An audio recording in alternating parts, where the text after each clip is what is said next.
What is up, Sham fam? We are going to jump right in as I have 5 skills that are going to help you improve in Modern Warfare 2 and Warzone to help you get those wins and high kills. Starting off with tip number 1, what we have is map awareness. Now this is less of a tip and more of a skill.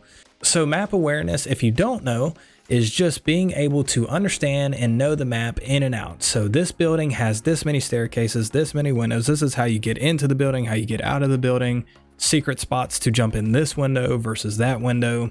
You know how to play each building, each desert, each environment that's thrown at you. Map awareness is going to separate you from being a casual player that does okay from time to time to being a great player that rotates early, rotates to a power position in Warzone, is waiting and pre-aiming angles that are very popular, landing at spots they know a lot of people will be at, but still outplaying them because they know the popular spots that people go, where they can find loot, where they can find guns, where the buys are. So make sure you know your maps in and out.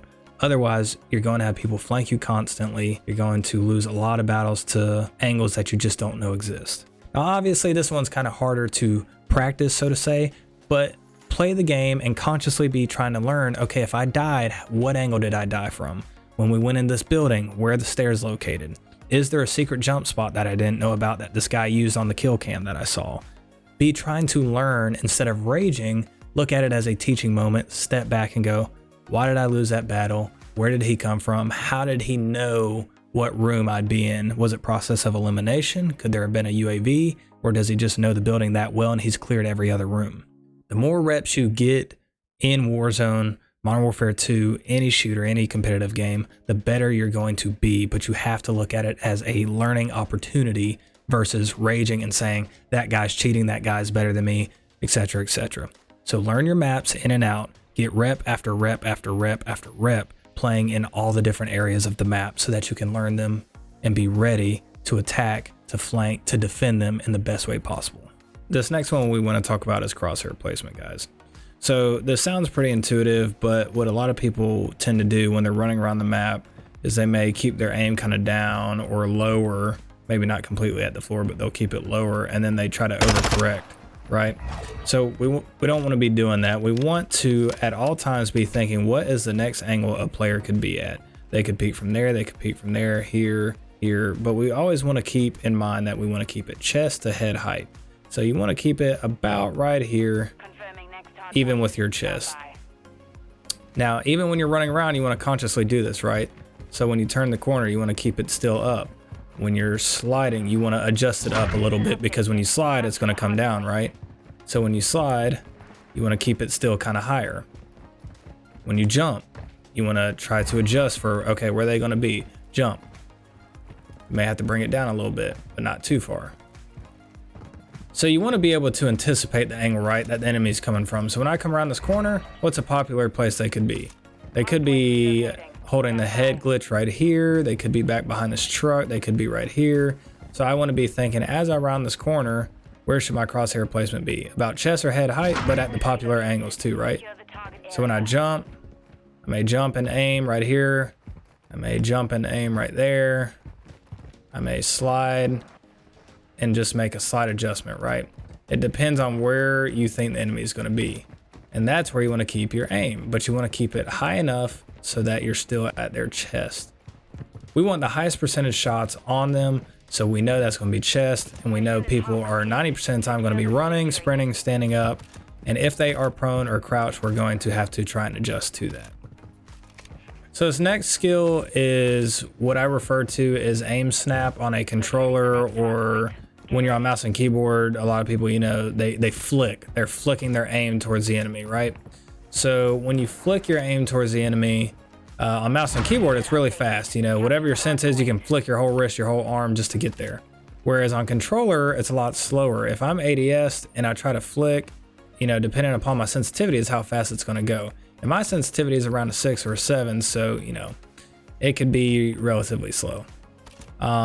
So to counter this, if you don't have a really high sensitivity, or you're using settings you saw from CDL, or you just, you know, like your settings and you don't really want to change them, but you want to know how to flick to a different target fast.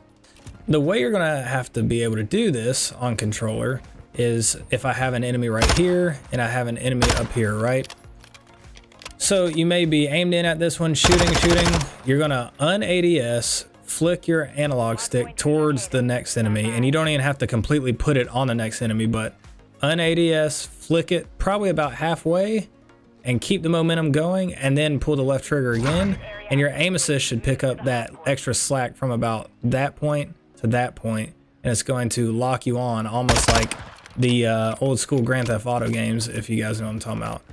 Like in San Andreas, you would be able to snap from one target to another.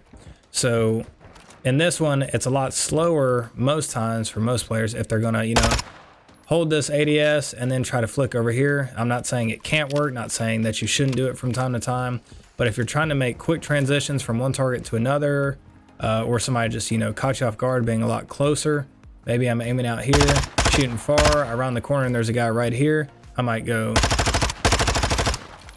And it's really quick. You don't have to let go of left trigger very long. I mean,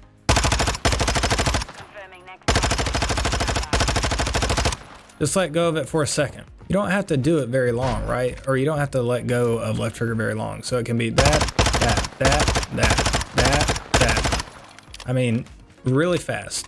Now, it's going to take some practice, but it is a skill that you'll see a lot of players do when they get caught off guard, especially if their ADS sensitivity is slower or their multiplier is slower than their actual hip fire sensitivity.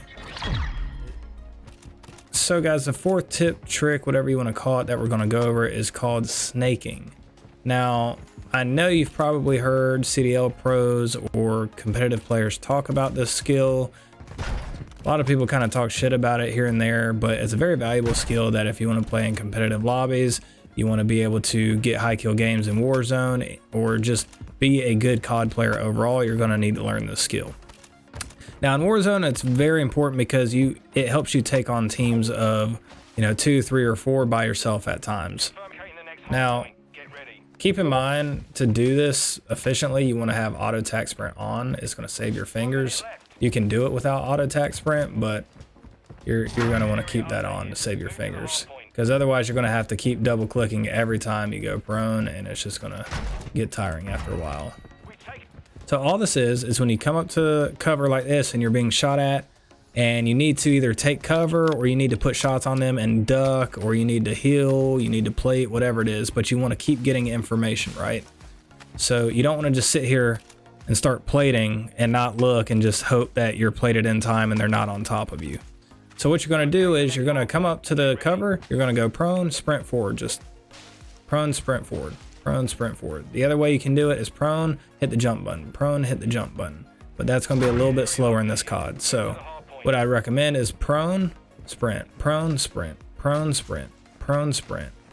Now you can combine this with all kinds of, whether you're shooting, you can get information, you can plate, or you can just, you know, be annoying and try to dodge shots until they have to reload, and then you pop up and you start shooting back, right? Or you can use it, hit a couple shots, duck back down, hit a couple shots, back down. This is what comes in handy when you're fighting those 1v2, 1v3s, because it allows you to put shots on the enemy, take cover, and it's hard for them to put a lot of shots on you because your character model is dropping before they can really get good shots on you, other than maybe desync. Now, when you're doing this, it also gives you the advantage of never losing complete information. So if you're fighting 1v2, 1v3, you can see as you're popping back up, one guy's going here, one guy's trying to flank to the left, and you can adjust your playstyle based on that. Now, mix that in with, okay, you've taken some damage, but you need to still keep information while you're plating. You can keep snaking while plating, and it'll give you the information so that if you saw that guy flanking right, as soon as you're done plating, you can adjust. Boom, you're ready for him.